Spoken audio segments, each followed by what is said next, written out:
Have you ever noticed that after talking to certain people, you suddenly start doubting yourself, apologizing for no reason, and agreeing to things you never actually wanted? The strange part is, those people might be the ones you trust the most. If this has ever happened to you, it's not a coincidence. The paradox is that the most powerful manipulation often looks like care, support, or even love. It happens because some people use psychological triggers most of us don't even realize exist. In this video, you'll discover the 7 hidden signs someone is secretly manipulating you and how to recognize them before they start controlling your decisions and your life. Picture this. You're sitting across from someone you trust. Maybe a partner. Maybe a friend. Maybe someone at work. The conversation feels normal, comfortable. And yet, something is off. You can't name it. You just feel it. A low hum of wrongness underneath everything they say. Like a note played slightly out of tune. You leave feeling smaller than when you arrived. Not because of anything they said. Because of what happened to your thinking while they were talking. I know that feeling. I lived inside it for 2 years before I could name it. And the reason it took so long is the same reason it takes everyone so long. We've been taught that manipulation looks like a villain. Cold eyes. Calculated moves. Someone you can spot from across the room. That's not how it works. The most effective manipulation in the world is invisible. It doesn't feel like an attack. It feels like love. Like concern. Like logic. Like common sense. The people who are best at controlling others don't look like controllers. They look like the most reasonable person in the room. Your brain is not designed to detect this. It's designed to detect obvious threats, a loud voice, a raised fist, a direct insult. But manipulation operates below the threshold of your conscious awareness. It works on your emotions, your identity, your sense of reality. Quietly. Consistently. Over time. By the time you notice something is wrong, the damage is already deep. Here are 5 signs that someone is quietly rewriting your reality. Not because you're weak, but because you were never taught to see this. Sign 1. They make you question your own perception. It doesn't arrive as an argument. It arrives as a gentle correction. You say, "That felt dismissive." They say, "You're too sensitive." You say, "That hurt."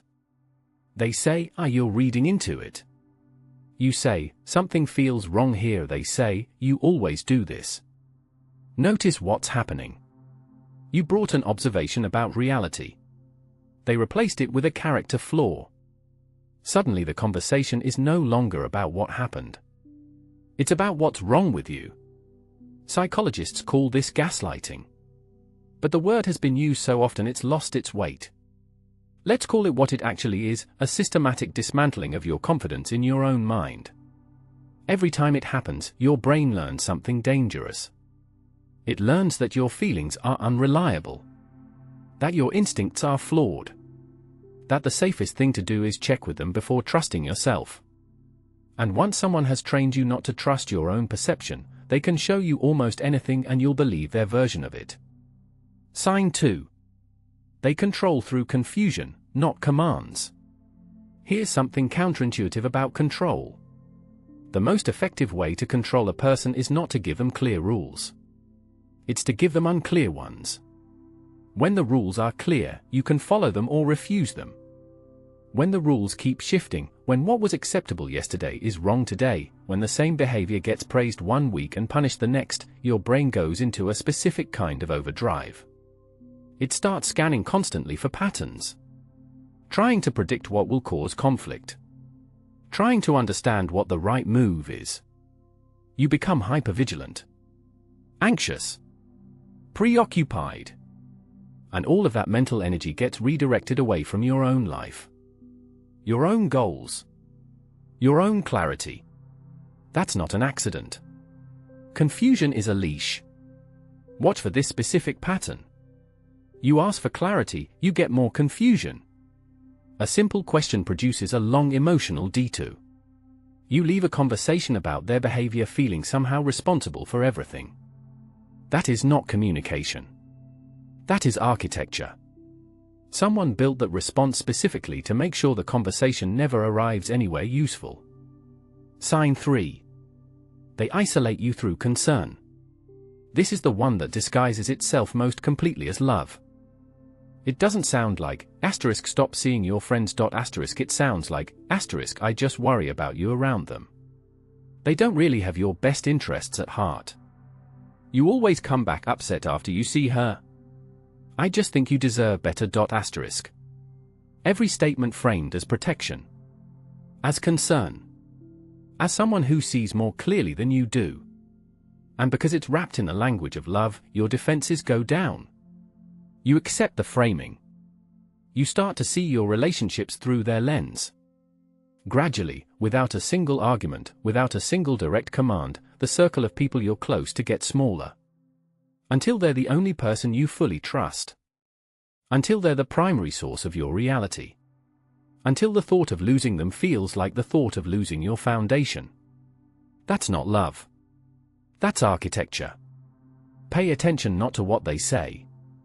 Pay attention to the direction their influence consistently moves. Does it move toward your expansion?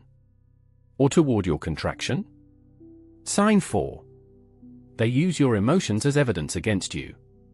In a healthy relationship, when you express a difficult emotion, that emotion is treated as information. Something to be understood. Something to be engaged with honestly. In a manipulative dynamic, your emotions are treated as something entirely different. They're treated as proof that you're unreliable. You express hurt. They cite your history of being too emotional. You express anger. They make the anger the topic instead of the thing that caused it. You express fear. They use the fear to argue that your perception can't be trusted. Your feeling, whatever it is, becomes a reason why your perspective shouldn't be taken seriously. This is a specific and devastating move. Because emotions are not separate from clear thinking. They are part of clear thinking. The neuroscientist Antonio DiMaggio spent decades studying patients with damage to the emotional centers of the brain. What he found was disturbing. Without emotions, people couldn't make good decisions. They couldn't prioritize. They couldn't orient toward what actually mattered. Emotion is not the enemy of reason. It's part of reason. When someone consistently disqualifies your emotions as evidence of your irrationality, they are not helping you think more clearly. They are removing one of your most important tools for understanding reality. And a person who can't trust their own emotional responses has to rely on someone else to interpret the world for them. That's exactly the point. Sign 5. They reframe your growth as a threat. This is the most revealing sign of all. Because it shows you what a manipulator actually fears. They don't fear your weakness. They fear your strength. When you start to grow, when you start therapy, read something that shifts your thinking, spend time with people who reflect you back more clearly, or simply begin to trust yourself more, a specific reaction appears. Not congratulations. Not curiosity. Resistance. You've changed. You're not who you used to be. Those people are putting ideas in your head. You think you're better than me now. The content varies. The function is always the same, to make your growth feel like a betrayal. To make your clarity feel like an attack. To make you feel guilty for becoming more yourself. Because to someone who relies on your confusion, your clarity is a crisis. To someone who needs your dependence, your independence is a threat. To someone who has built their influence on your uncertainty, your confidence dismantles everything. Here is the final diagnostic. Watch what happens when you get stronger. Watch what happens when you trust yourself more. A person who loves you will be glad. A person who was using you will make you pay for it. What you do now. Recognition alone is not enough. Understanding that you've been manipulated can be clarifying.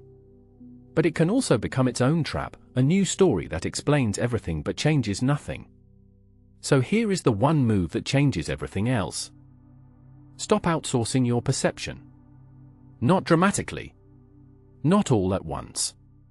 Just this, the next time you feel that low hum of wrongness, before you run it through the filter of how they might react, before you check whether your feeling is reasonable by their standards, pause. Notice what you felt in the first moment. What your body did before your mind started negotiating. That first signal is not perfect. But it's yours. And here's what I want you to understand about that signal. It was never broken. It was trained to go quiet. There's a difference. A broken instrument can't be fixed. A silenced one just needs permission to speak again. The people who have been most thoroughly manipulated are often the most perceptive people in the room. They had to be.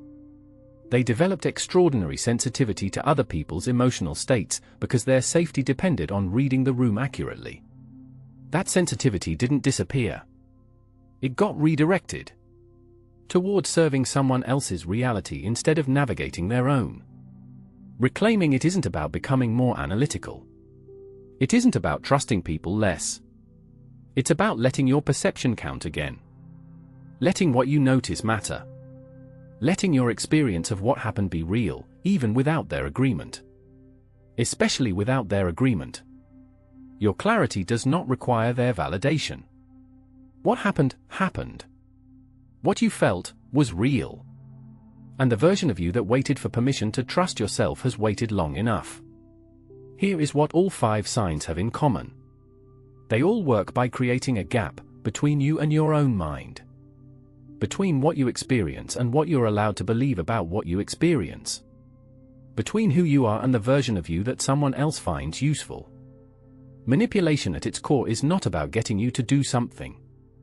It's about getting you to become someone. Someone smaller. Someone uncertain. Someone who needs the manipulator to interpret the world. The antidote is not anger.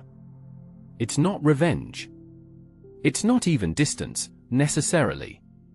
The antidote is return. Return to your own perception. Return to your emotional responses as valid data. Return to the people who reflect you accurately. Return to the version of yourself that existed before someone convinced you that version was the problem. You were not born confused. You were not born dependent. You were not born needing someone else to tell you what's real. Those are things that were constructed. And anything that was constructed can be deconstructed. The mind that was slowly taught to doubt itself can be slowly taught to trust itself again. It happens the same way the damage happened, through repetition, through small moments, through the accumulation of experiences that confirm your instincts are sound, your feelings are real, and your perception of what's happening around you is something worth taking seriously. One last thought. The most powerful thing a manipulator takes from you is not your time or your compliance. It's your relationship with your own mind. And the most powerful thing you can do, the thing that changes everything, is take it back.